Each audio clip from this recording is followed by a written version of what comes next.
The 18th Dubai Appliances and Electronics Show, AES 2025, is currently underway at the Dubai World Trade Center, running from June 11th to 13th. This year's event features over 1,700 international exhibitors and covers 50,000 square meters of exhibition space. More than 25,000 visitors are expected to attend. On display are more than 51,000 products.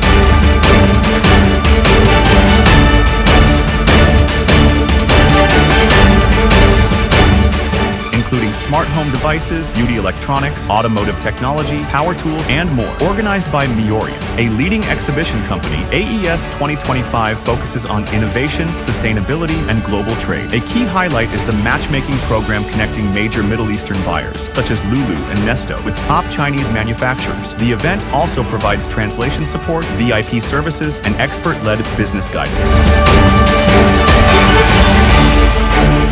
With dedicated workshops, networking sessions, and live demonstrations, AES continues to be a major platform for global electronics and appliance industries. The exhibition remains open until June 13th at the Dubai World Trade Center. You are watching the Middle East Bulletin with Logan.